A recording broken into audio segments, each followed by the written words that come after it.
अपना सबके मिथिला संस्कार पर स्वागत करै छी। एकटा छोट वीडियो दऽ रहल छी जे धागा किया बर में बन्है छी, हुनका जल किया चढ़ाबै छी। तऽ जल चढ़ाबैके तऽ महत्व छनि जे गाछ छथिन, शीतल रहथिन, सब देवी देवताके हुनकामे वास छनि, सब जे कहै छै छप्पन करोड़ देवताके हुनकामे वास छनि।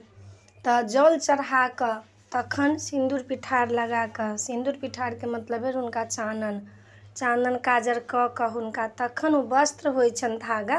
धागा वस्त्र होइ छै। आ एक तरहसँ धागा वस्त्रो भेल, आ एक तरहसँ धागा ई भेल जे हमर सोहागके अहाँ बान्हि कऽ रखने रहब।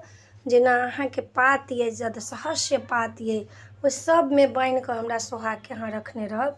हमरा सोहागके एम्हर ओम्हर अहाँ नहि धयने रहब, अपना मुट्ठीमे धयने रहब। हमरा सोहागके अहाँ रक्षा करब, हमरा धन्य धानके रक्षा करब, हमरा बच्चाके रक्षा करब, हमरा संतानके रक्षा करब, हमरा कुल परिवारके रक्षा करब।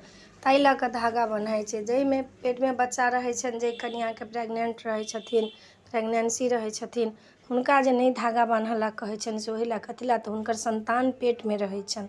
कखनो कालके जे लोकके घरमे पहिले बच्चा होइ छलैए, तऽ बच्चा जे नहि होइ छलै तऽ लोक पीपरमे धागा बान्हि अबै छलैए, शनिके बान्हि अबै छलै ने, जे हमरा कनिआँके बच्चा जान ग्रास भऽ जायत तब हम अहाँके ई धागा खोलब। तऽ बच्चा लोकके भऽ जाइ छलैए तऽ शनिदेव लऽसँ पीपरमे सँ लोक धागा खोलि दै छलैए। अहिना हिनकर छनि जे पेटमे बच्चा रहै छै तऽ लोक धागा नहि बान्है छै। कथी लए, जे बच्चाके धागा बान्हऽसँ डर भऽ जाइ छै, बन्हा जाइ छै तऽ बच्चा होबोमे दिक्कत होइ छै। तऽ ताहि दुआरे लोक धागा नहि बान्है छै। बच्चा रहै छै पेटमे, सब काज करब आ धागा नहि बान्हब। फर्स्टो बेर विवाह भेलै तैयो ई बरसाइत अहाँके करही पड़त। बरसाइत करे चलै तऽ करबे करब, बरसाइत नहि छोड़ब।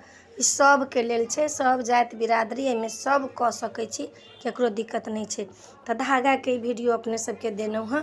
आइ धागा एतेक प्रबल छै, ई धागा लोक खोलि कऽ लऽ जाइत रहै छै। खोलऽके तऽ नहि चाही, लेकिन केओ अनजान व्यक्ति जे खोलि कऽ लऽ जेतै ओहिठमनसँ धागा, अपना पतिके कलाबामे बान्हि देतै, तऽ ई धागा एतेक रक्षा करै छै। लेकिन ओहि दिन नहि खोलऽके चाही, 7 दिनके बाद खोलऽके चाही। ओ एतेक रक्षा करै छै, ओ धागा पतिके रक्षा सूत्र से कहैत छै कुश कलेप नहि लगै छै। लोक बिसरि जाइ छै, जे जानै छै शास्त्रमे के हिन्दू सनातन धर्मके छै, अपना बच्चा सबके अपन जे अथी अइ कल्चर से अपना बच्चा सबके दिअ, बच्चा सबके नहि बिसराउ। देखै छियै मुसलमान सबमे शुरुएसँ जन्म लै छै आ बच्चा सबके अपन धर्मके लेल समझाबऽ लगै छै।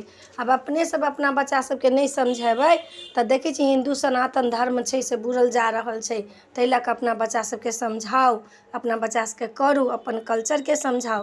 तऽ वीडियो एतबेटा देलहुँ हँ। एहिमे नीक लागत चैनल सब्सक्राइब करब, लाइक करब, कहऽके नहि बिसरब। जय मिथिला, जय माता दी।